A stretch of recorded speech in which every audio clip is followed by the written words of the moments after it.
A reading from the book of Deuteronomy, chapter 4. Then Moses said to the people, "Obey all the laws that I am teaching you, and you will live and occupy the land which the Lord, the God of your ancestors, is giving you. Do not add anything to what I command you, and do not take anything away. Obey the commands of the Lord your God that I have given you. You yourselves saw what the Lord did at Mount Peor. He destroyed everyone who worshipped Baal there, but those of you who were faithful to the Lord your God are still alive today. I have taught you all the laws as the Lord my God told me to do. Obey them in the land that you are about to invade and occupy. Obey them faithfully, and this will show the people of other nations how wise you are. When they hear of all these laws, they will say, 'What wisdom and understanding this great nation has!' No other nation, no matter how great, has a God who is so near when they need him as the Lord our God is to us. He answers us whenever we call for help. No other nation, no matter how great, has laws so just as those that I have taught you today. Be on your guard. Make certain that you do not forget, as long as you live, what you have seen with your own eyes. Tell your children and your grandchildren about the day you stood in the presence of the Lord your God at Mount Sinai, when he said to me, 'Assemble the people.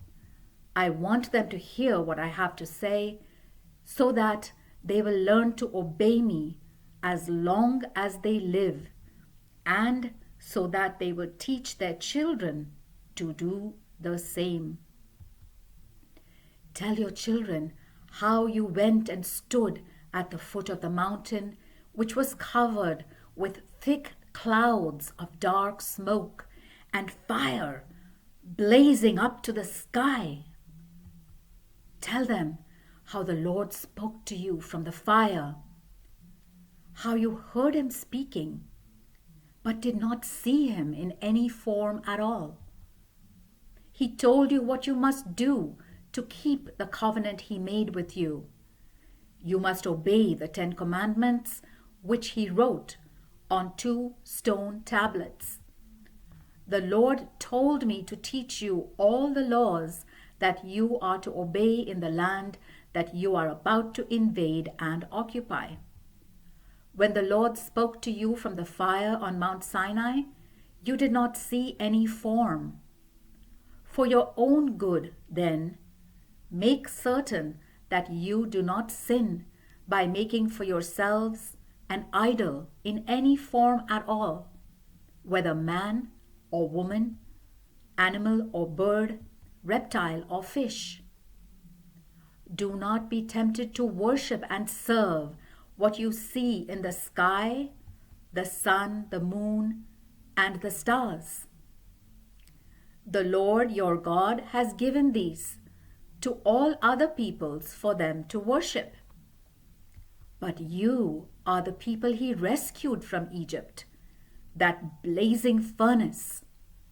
He brought you out to make you his own people, as you are today.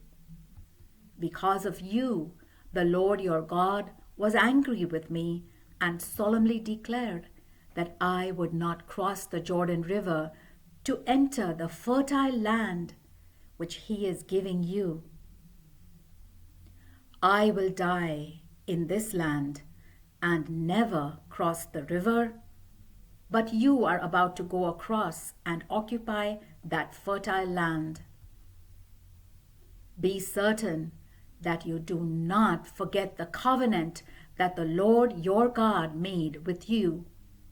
Obey his command not to make yourselves any kind of idol, because the Lord your God is like a flaming fire. He tolerates no rivals. Even when you have been in the land a long time and have children and grandchildren, do not sin by making for yourselves an idol in any form at all. This is evil in the Lord's sight, and it will make him angry. I call heaven and earth as witnesses against you today, that if you disobey me, you will soon disappear from the land.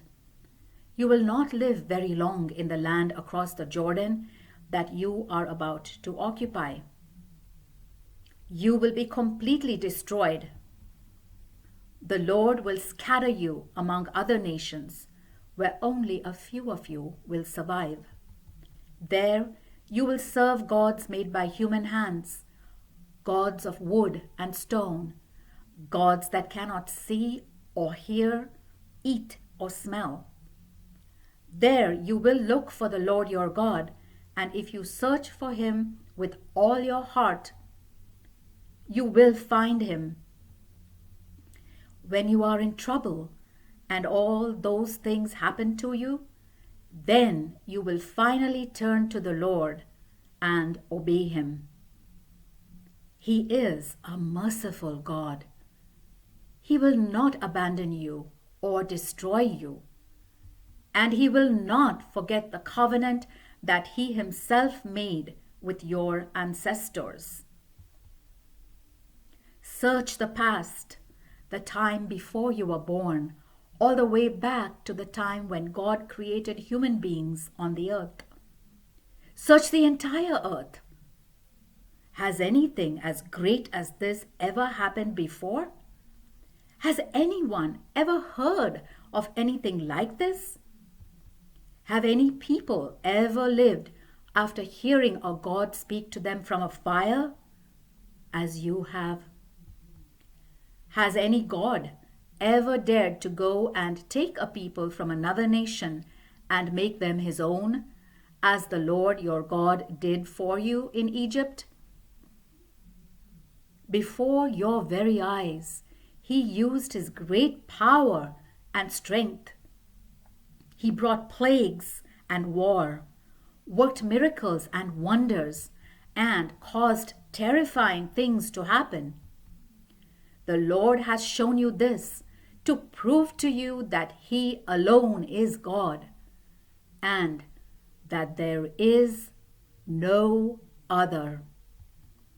He let you hear his voice from heaven so that he could instruct you. And here on earth, he let you see his holy fire, and he spoke to you from it. Because he loved your ancestors, he chose you, and by his great power, he himself brought you out of Egypt.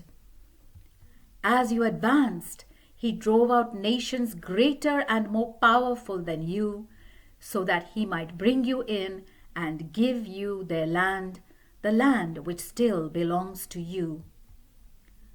So, remember today and never forget. The Lord is God in heaven and on earth. There is no other God. Obey all his laws that I have given you today, and all will go well with you and your descendants. You will continue to live in the land that the Lord your God is giving you to be yours forever. Then Moses set aside 3 cities east of the Jordan River, to which a man could escape and be safe if he had accidentally killed someone who had not been his enemy. He could escape to one of these cities and not be put to death. For the tribe of Reuben, there was the city of Bezer on the desert plateau. For the tribe of Gad, there was Ramoth in the territory of Gilead. And for the tribe of Manasseh, there was Golan in the territory of Bashan. Moses gave God's laws and teachings to the people of Israel. It was after they had come out of Egypt and were in the valley east of the Jordan River, opposite the town of Beth Peor, that he gave them these laws. This was in the territory that had belonged to King Sihon of the Amorites, who had ruled in the town of Heshbon. Moses and the people of Israel defeated him when they came out of Egypt. They occupied his land and the land of King Og of Bashan, the other Amorite king who lived east of the Jordan. This land extended from the town of Aroer on the edge of the Arnon River all the way north to Mount Sirion, that is, Mount Hermon. It also included all the region east of the Jordan River as far south as the Dead Sea and east to the foot of Mount Pisgah. The word of the Lord.